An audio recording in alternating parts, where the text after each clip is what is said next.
ہم نے مسند احمد بن حنبل کی مسلسل دو روایات اس حوالے سے پڑھیں کہ رسول اللہ صلی اللہ علیہ وآلہ وبارک وسلم نے حضرت سیدنا عیسیٰ علیہ السلام کے حوالے سے چند ایک علامات بیان فرمائیں۔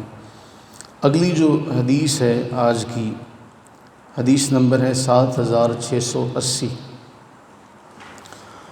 رسول اللہ صلی اللہ علیہ وآلہ وسلم اس جملے کا جو آغاز ہے اس کے آغاز میں بھی آپ نے قسمیہ جملہ ارشاد فرمایا۔ حضرت سیدنا ابو ہریرہ رضی اللہ تعالیٰ عنہ بیان فرماتے ہیں کہ رسول اللہ صلی اللہ علیہ وآلہ وبارک وسلم نے ارشاد فرمایا، والذی نفسی بیدہ، اس ذات کی قسم جس کے قبضہ اور قدرت میں میری جان ہے، حضرت سیدنا عیسیٰ علیہ السلام مقام فج روحا ایک مقام ہے، اس مقام سے حج کا یا عمرے کا یا دونوں کا احرام باندھیں گے۔ اتنی بڑی نشانی، اتنی بڑی علامت کہ وہ حج بھی کریں گے یا عمرہ کریں گے، احرام طور وہ باندھیں گے۔ یعنی اس کے بعد کا معاملہ پھر آگے ہے، یعنی جو بات یاد رکھنے والی ہے وہ فرمایا حج یا عمرہ یا دونوں کا احرام باندھیں گے۔ یعنی ایک بات تو پکی ہے کہ وہ احرام باندھیں گے، اور جہاں سے باندھیں گے نبی سرور عالم صلی اللہ علیہ وسلم نے اس مقام کا نام روحا، وہ مقام کا نام بھی بیان فرمایا۔ اب ان ساری علامات کو اگر ہم یاد کر لیں کہ رسول اللہ صلی اللہ علیہ وسلم نے یہ علامات بیان فرمائی ہیں کہ جو حضرت عیسیٰ علیہ السلام ہوں گے ان کی یہ نشانیاں ہوں گی، یہ ان کی علامات ہوں گی، یہ ان کا معاملہ ہوگا، اس کے بعد ہمارے لیے کوئی بھی ابہام نہیں رہ جاتا کہ کوئی بھی بندہ اٹھے گا اور اٹھ کر یہ اقرار کرے گا کہ جی میں عیسیٰ ابن مریم ہوں، معاذ اللہ ثم معاذ اللہ، اور ہم اس شخص کو مان لیں گے۔ ہمارے سامنے یہ ساری علامات ہیں۔ اب اصل میں ہمارے معاشرے کا بڑا اہم کردار ہے۔ جس معاشرے میں ہم رہتے ہیں نا، اس معاشرے میں ہم کہتے ہیں جی 19-20 کا فرق کوئی نہیں ہوتا، اور ہم اس 19-20 کے فرق کو ہر جگہ پر ہی فٹ کیے بیٹھے۔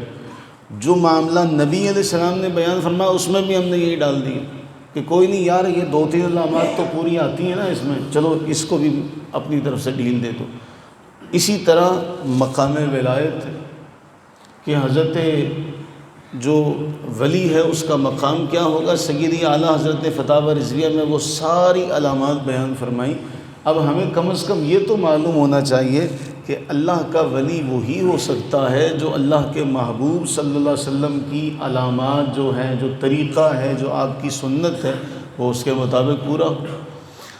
کسی بندے کو کلمہ نہ آتا ہو، کسی بندے کو وہ سارے دینی معاملات جو بنیادی ہیں وہ عقائد نہ آتے ہوں، اور وہ اقرار کرے اپنا حلیہ بنا کے جی میں اللہ کا ولی ہوں، اور پھر لوگ اس کو مان بھی لیں، تو پھر ہمارے معاشرے کی جو ڈگر ہے وہ اس کی سمت صحیح نہیں ہے، اس کا جو معاملہ ہے وہ درست نہیں ہے۔ وہی معاملہ ہم نے یہاں بھی لگا دیا کہ جو آپ علیہ السلام نے حضرت سیدنا عیسیٰ علیہ السلام کے حوالے سے فرمایا۔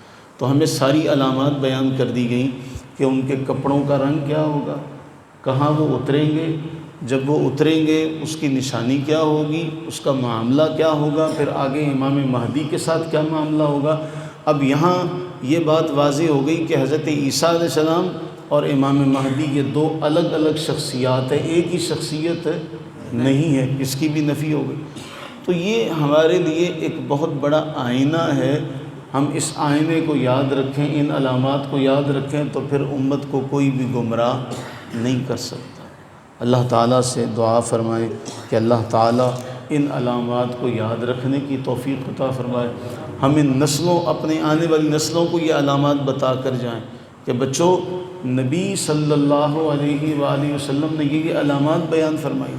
اچھا، اب اس میں تشریح کی بھی ضرورت کوئی نہیں، اس میں اپنی انسان کرے کہ نہیں جی اس کا یہ معنی ہے، اس کا یہ معنی ہے۔ ایک واضح ترین جو بات ہوتی ہے اس کے اندر رائے کی کوئی دخل اندازی کی ضرورت نہیں ہوتی۔